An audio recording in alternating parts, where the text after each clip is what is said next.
Fibonacci series was first discovered in Bharat. क्यों कह रहा हूँ मैं ऐसा? पिंगला करके एक संस्कृत ग्रामेरियन थे, तो वो क्या करते थे कि म्यूज़िक के अंदर पोइट्री कंपोज करते थे और पोइट्री बनाते थे और फिर उसको कंपोज करते थे म्यूज़िक में। अब ये सब कुछ क्या होता है, बीट्स के अंदर होता है, ठीक है। तो बीट्स फॉर एग्जांपल म्यूज़िक है टोटल कुछ बीट्स का, उसमें उन्होंने पोइट्री कंपोज कर दी। अब उसमें म्यूज़िक के कुछ बीट्स रह गए, फॉर एग्जांपल 8 बीट्स रह गए, तो ऐसे ही एंड नहीं कर सकते, सब प्लेजेंट साउंड नहीं करेगा वो। तो उस बीट को पूरा करने के लिए कुछ सिलेबल्स संस्कृत के ऐड करते थे वो। सिलेबल, संस्कृत के सिलेबल थोड़ा सा टेक्निकल वर्ड है, तो हम ऐसा समझते हैं कि एक शॉर्ट वर्ड होता है, एक लॉन्ग वर्ड होता है। ये टोटल 2 ही टाइप के होते हैं। शॉर्ट वर्ड जो है वो 1 बीट का है, लॉन्ग जो वर्ड है वो 2 बीट्स का है। तो अब ये 2 ही टाइप्स के मेरे को सिलेबल्स मेरे पास हैं जो मुझे ऐड करने हैं, जो जितनी भी रिमेनिंग बीट्स है उसमें। तो total how many arrangements are there, कितने अरेंजमेंट्स होंगे?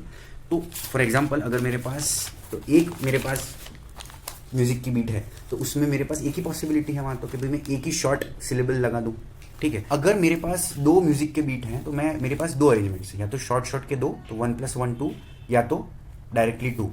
अगर मेरे पास 3 बीट्स का म्यूज़िक है तो टोटल 3 अरेंजमेंट्स है मेरे पास। शॉर्ट विच इज़ 1 1 1, तो ये भी 3, शॉर्ट लॉन्ग तो 1 2, और लॉन्ग शॉर्ट 2 1 विच इज़ 3, और ये भी 3। और अगर मेरे पास 4 बीट का म्यूज़िक बचता है तो उसके मेरे पास 5 पॉसिबल अरेंजमेंट्स हैं टोटल।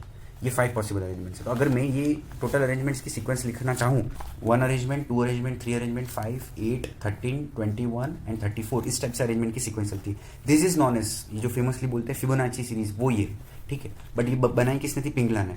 अब ये देखो इसके अंदर की पैटर्न क्या है, 1 + 2 3, 2 + 3 5, 3 + 5 8, 5 + 8 13, 13 प्लस ये 8 + 13 21, 13 + 21 34 एंड सो ऑन।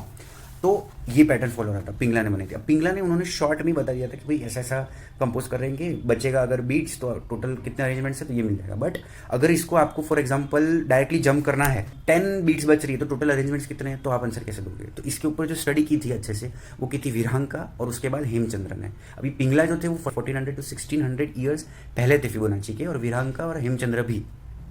हेमचंद्र को तो और कंटेम्प्रेरी मान सकते हैं, बट विरहांका थे वो पहले थे फिबोनाची से।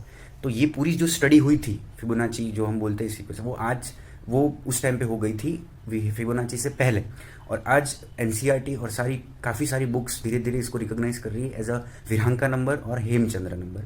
बट देखो आप कैसे खतरनाक रिलेशन मैथ्स और म्यूज़िक का। और ये जो नंबर्स हैं वो आपको नेचर में नंबर ऑफ कुछ फ्लावर्स हैं जिसके नंबर ऑफ पेटल्स एग्जैक्टली ये जो विरहांका और हेमचंद्र नंबर्स हैं उसके ही नंबर्स के एग्जैक्टली उन्हीं में से एक आएंगे, ठीक है। तो for such facts and stories और कंसेप्ट्स सब्सक्राइब टू मैथर्मोनिक।